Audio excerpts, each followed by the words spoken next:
listener production. Hi, Natarsha Belling with you and welcome to the afternoon edition of The Briefing. Coming up in our deep dive, it's the Parliament Sports Club that's exposed explosive allegations about the powerful forces that are really running Canberra. We'll find out what the club is, why they kicked out Independent Senator and former Wallaby David Pocock, and why a growing number of politicians are now calling for greater transparency about powerful lobby groups. But first, let's check the afternoon headlines this Tuesday, the 14th of October.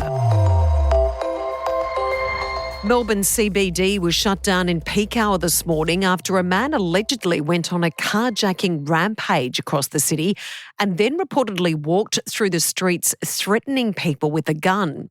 The man was on his way to make a complaint at a police station when he ran out of petrol. He then allegedly carjacked a number of vehicles around North Melbourne before heading into the city and driving erratically at high speed. CCTV allegedly captured the man walking around smoking a cigarette with a gun in his hand. Eyewitnesses say it was terrifying. I heard this loud screaming and then anyway, I came out of the bathroom and then all of a sudden I see this guy in a maroon jacket sort of waving a gun at me.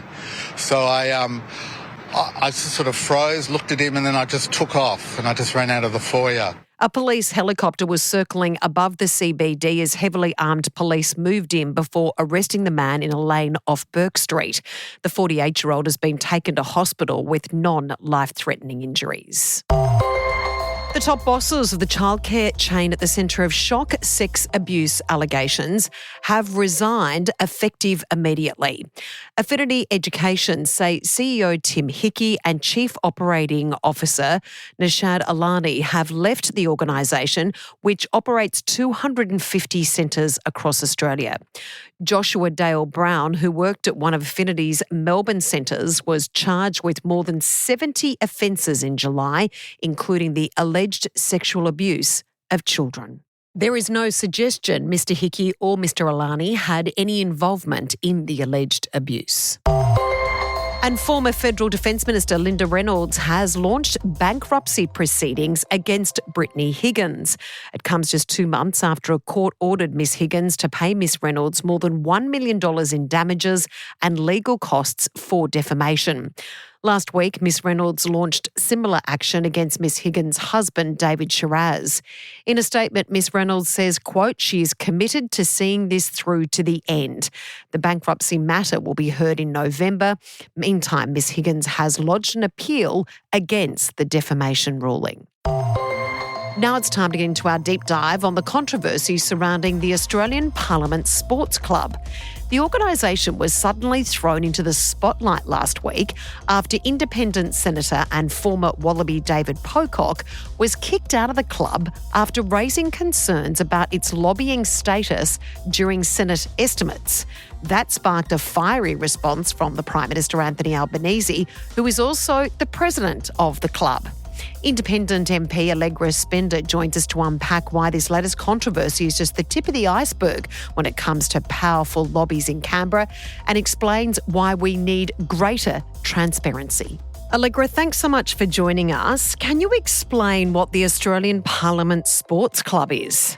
Look, it's a club that helps organise parliamentary sports events with politicians and journalists and others. And to be honest, sport in Parliament's, I think, a really positive thing. I play basketball every Tuesday morning and it's helped me get to know people across the Parliament, get to know people across media in different offices and build a lot of, I think, positive bonds in quite a combative culture that is Parliament. So, Allegra, exactly what happened with David Pocock? Because David Pocock went into Senate estimates and raised some questions. Exactly what did he want to know about this sports club? I think the real concern that David and others sort of really uncovered was that Responsible Wagering Australia, which is effectively the lobby group for the gambling industry, is sponsoring the Parliamentary Sports Club. And David really asked some tough questions about that appropriateness. And I think that's absolutely right, because this is about politicians and people in Parliament spending time together playing sport. But, you know, many of us are really concerned about, and frankly, the community is really concerned about the impact of gambling, particularly on sport. and particularly on our young men, and feel like, this access that comes with the Parliamentary Sports Club sponsorship isn't appropriate, when this is should just be about playing sport in Parliament. Now, following David Pocock raising those issues you mentioned there before, Allegra, he was actually then booted from this club. Were you surprised by that? Oh, look, I thought it was extraordinary. I mean, honestly, personally, there aren't that many ex-Wallabies in the Parliament, and a lot of people turn up to parliamentary sport because David's playing, and it's quite a coup. But some jokes aside, I think it's extraordinary that a parliamentarian can be booted from a parliamentary sports club because they ask, I think, really legitimate and thoughtful questions. And I had actually already resigned from the Parliamentary Sports Club because of this links to responsible wagering, because I just felt, we are struggling to contain gambling at the moment in this country. We are the biggest per capita losers in gambling as it is. This is an issue that people come and talk to me on the streets about, particularly concerned about their young kids, some of whom are, betting on sport more than they're actually playing it these days. And so for the Parliamentary Sports Club to be sponsored by responsible wagering or by the gambling industry and giving access of the gambling industry to parliamentarians, which is actually what comes from that sponsorship, it's just not acceptable. Now, the Prime Minister, Allegra, Anthony Albanese, is actually the president of this club. And when this kind of really blew up last week, Mr. Albanese actually commented saying this was David Pocock being David Pocock, getting himself in a story. He backed away from that. What do you think about those comments? I think it was completely unnecessary. I think these are really legitimate concerns, and these are concerns held by the Parliament. And frankly, the government is under pressure on gambling reform. They don't like the questioning, but the truth is that David, myself and others on the crossbench are really trying to hold the government to account on gambling, because it's now it's only 2 years since the report on online gambling was handed down to the Parliament, led by Peter Murphy, a Labor member of Parliament who actually died but had enormous respect across the Parliament. They made significant recommendations in this report, and the government hasn't even responded to this report, years later. And so I think this is the fundamental problem. This is the challenge that the government has, is it just hasn't done the right thing. And so they're pretty sensitive about it. And I think that's what really caused the Prime Minister's outburst, which was just uncalled for. These are fair questions.